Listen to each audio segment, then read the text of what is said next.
இதுக்கு மேலே பொறுக்க முடியாததான ஸ்ரீலங்கா பேட்ஸ்மேன் நிசங்கா வனித்து வெளியிலங்கி போராடி இந்திய அணிக்கு ஒரு கம்மியான டார்கெட்டை செட் பண்ணியிருக்காங்க. தேவிசி ஸ்ரீலங்கா இவங்க ரெண்டு பேருக்கும் இடையான முதல் ஓடிஐ மேட்ச்சில் முதல்ல பேட்டிங் ஆடிய ஸ்ரீலங்கா அணி எதனால் இந்தியாவுக்கு கம்மியான டார்கெட் வச்சிருக்காங்க, இந்தியோடைய பந்து வீச்சு எப்படி இருந்துச்சு அப்படிங்கிற இந்த மேட்சோடைய ஹைலைட் பிரிவு தான் டீட்டெயிலாக இந்த வீடியோவில் பார்க்க போகிறோம். இந்த மேட்ச்சில் டாஸை வெற்றி பெற்ற ஸ்ரீலங்கா அணி பந்து வீச்சை தேர்வு செய்யாமல் பேட்டிங்கை தேர்வு செஞ்சாங்க. இந்திய அணியில் பல அதிரடி மாற்றங்கள் பண்ணி பிளேயிங் 11 அறிவித்தாங்க.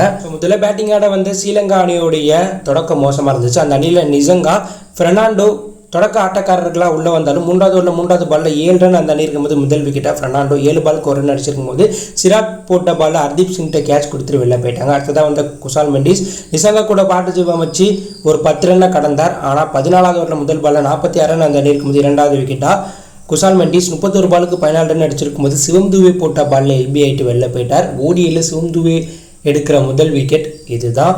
சிவம் துபே விக்கெட் எடுத்த உடனே விராட் கோலி அவராக பாராட்டினார். அடுத்ததாக உள்ள வந்து சமரா விக்ரமன் 18வது ஓவரில் 3வது பாலில் 60 ரன் அந்த அணி இருக்கும்போது 3வது விக்கெட்டாக அவுட் ஆகிட்டாங்க. விக்ரமன் இந்த மேட்ச்சில் 18 பாலுக்கு 8 ரன் அடிச்சிருக்கும் போது அக்சர் பட்டேல் போட்ட பாலில் கில்ட்டை கேட்ச் கொடுத்துட்டு வெளில போயிட்டாங்க.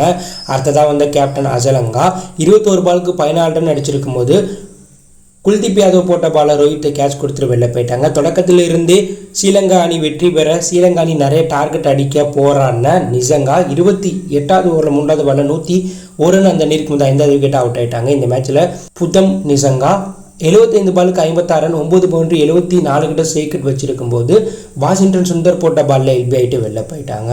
அடுத்ததாக உள்ள வந்த லியங்கா மற்றும் வெள்ளலங்கி சின்ன பார்ட்னர்ஷிப் அமைச்சாங்க. இதில் சூப்பராக விளாண்ட ஜினிதா லியங்கா 26 பாலுக்கு 20 ரன் அடிச்சிருக்கும் போது அக்சர் பட்டேல் போட்ட பாலில் ரோஹித் சர்மாட்ட கேட்ச் கொடுத்துட்டு வெளில போயிட்டாங்க. அடுத்ததாக வந்து ஹசரங்கா வெள்ளலங்கி கூட பார்ட்னர்ஷிப் அமைச்சு கடைசி கட்டத்தில் அதிரடியாக விளாண்டாங்க.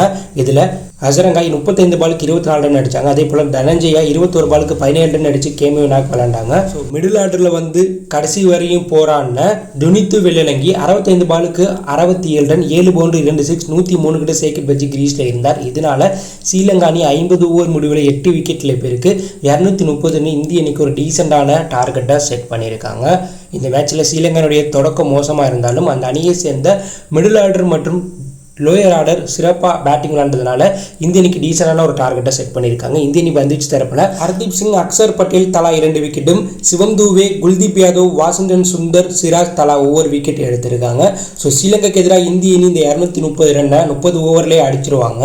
இருந்தாலும் ஸ்ரீலங்கா அணி இந்த ரன்னையே போராடி அடிச்சிருக்காங்க. இதனால சூப்பராக பந்து வீசினா இந்தியாவுக்கு எதிராக ஸ்ரீலங்கா அணி சொந்த மல்ல ஜெயிக்க வாய்ப்பு இருக்குது.